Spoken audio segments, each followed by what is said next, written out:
Growing up, I was one for adventure and spontaneity. My most memorable adventures were always accompanied with my bike or skates.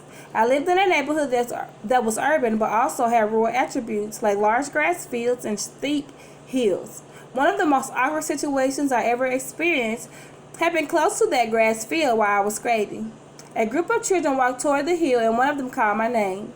I skated towards the children and one girl asked me about a little boy and told me that he wanted to hold my hands and he liked me. Before I knew it, the boy kissed me on the cheek. The kiss happened so fast. It was quick, dry, and barely memorable. My eyes must have been so close to exploding because I was surprised and shocked at the same time. After the kiss, the little boy stared at me as if he was expecting a critique of some kind. I felt awkward and bamboozled.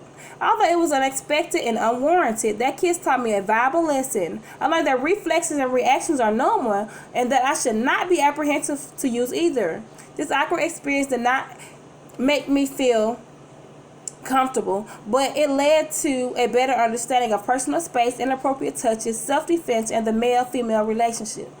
My outdoor adventures always ended with an escapade of lightning bug catching. I recall a few times when I caught more of those bugs than expected, quite like my first kiss. I was 8 years old and the last thing on my mind were boys, let alone kissing. I'm not sure who orchestrated the whole idea, but I felt like it was a setup.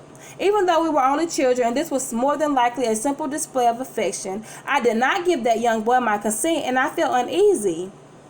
I felt that I received more than I was expecting that evening, and the most difficult part of the situation was having to tell my father what happened. Skating up and down that hill and playing in grass fields were daily pastimes for me. However, that particular evening triggered a very important talk with my father.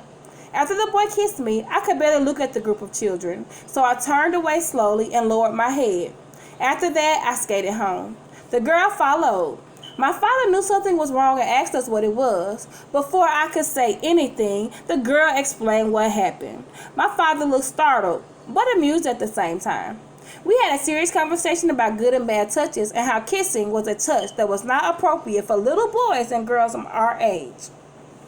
My father also explained the importance of self-defense and ways I could protect myself if the situation occurred again.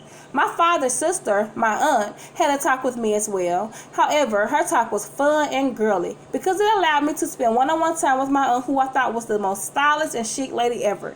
She knew how to make me feel less awkward about the situation by not saying that the kiss was appropriate, but that the boy was trying to show me he thought I was nice and pretty.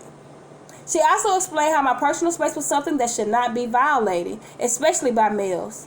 This talk was one of the many times I heard my aunt say, "People will talk about you. That's okay because they're talking about Jesus." She told me if they hit me, I should get an adult to help. However, she explained that I was not a punching bag and if someone hit me numerous times, then I should defend myself and hit back. My aunt's talk took that awkward kiss and turned it into a memory that I will never forget. It also gave me a boost in confidence and a better understanding of boys and their pickup strategies.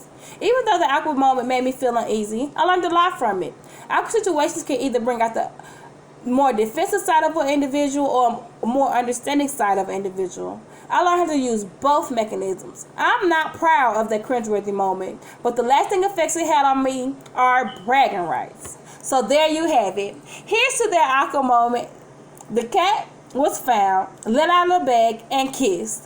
Not sure if the cat fought back or took flight, but the cat learned a valuable lesson on personal space, self-defense, inappropriate touches, and the male-female dynamic.